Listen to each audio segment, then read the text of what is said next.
May pinasuyo sa atin dito na PC. Ayaw daw mag-boot. Pag inoon, walang display na lumalabas. Minsan, pag nire-reset daw nyo ng ilang beses, nag-start up daw pero hindi tumutuloy sa OS. Eto, nung nakuha natin, tinry ko i-on. Walang lumalabas na display. Tapos, iikot lang yung mga fan pero walang nangyayari. Pag ganito, may mga basic troubleshooting muna na pwede i-try. Bago natin idala agad sa yung computer repair shop na talaga. Tatanggalin lang natin isa-isa yung mga kaya natin tanggalin. Tapos, i-try natin i-isolate kung saan kaya nanggagaling yung problema. Unahin natin tanggalin tong mga memory.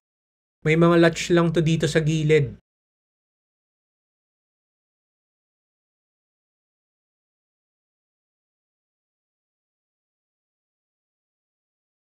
Ingat lang sa paghawak nito. Sa side lang dapat. Bawal siya hawakan ng ganito. Sensitive kasi to. Pwedeng mag-static or mag-short pag ganun ng hawak. Tapos, dahil nga wala daw display, isama na natin tong video card. Tanggalin na rin natin. May tornilyo lang to dito. Tapos, ganun din. May latch lang din dito sa gilid para tanggalin. Tinanggal na rin lang. Linisan na rin natin yung mga contacts. Minsan, eto lang ang problema pag marumi na yung mga contacts Ayan nga parang may mga dumi-dumi na nga rin.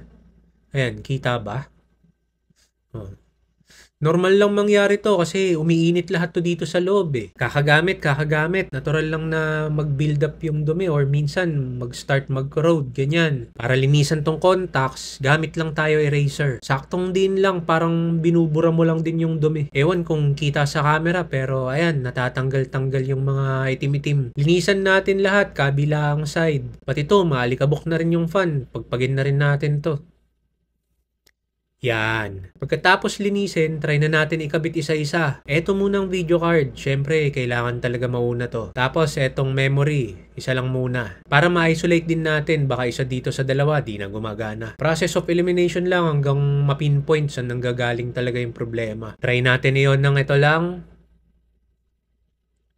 Yari. Ganun pa rin, walang nangyayari. Umiikot lang ulit yung fan, hindi nagbuboot. Try natin yung isang memory naman. Ito yung mga part na idadasal mo na sana sira lang yung isa. Kasi pag ito wala pa rin, wala. Baka yung video card na yung sira or baka yung motherboard. Wala tayong spare na video card para matest. Pag motherboard, di na rin natin alam paano yun. Repair shop na talaga bagsak natin pag ganun. Yun, may display na. Medyo clear na tayo sa video card pag ganyan. Mukhang hindi yun ang sira. Yun. Nag-load na pati yung Windows. Ayos. Pag ganyan, confirmed na itong isang memory na to yung sira. Pag memory kasi, pag more than one yung nakakabit, kahit gumagana pa yung iba, pag may isa lang nasira, hindi na magbo-boot yun pag ganun. So, sa problema neto na ayaw mag-boot, ang sala rin, etong memory na to. Humihingi na siya ng upgrade. Sabi niya, oras na daw para mag-level up na ng memory. At least di na tayo napagastos magpagawa. Alam natin, bibili na lang ng bagong memory. Ngayon, ayos na to pero i-reformat na rin natin para masulit yung pagkaka-confine dito sa atin. Naka-ready naman yung may-ari nito na ma-wipe out lahat at na-backup na daw niya lahat ng files niya. Para at least pagbalik nito sa kanya, fresh copy ng Windows na lang nakalagay. Baka gusto nyo rin makita paano mag-reformat. Check nyo na lang dun sa isang video. Madali lang din sundan. Salamat sa panonood hanggang dito at sana nakatulong tong ginawa natin dito. Ciao!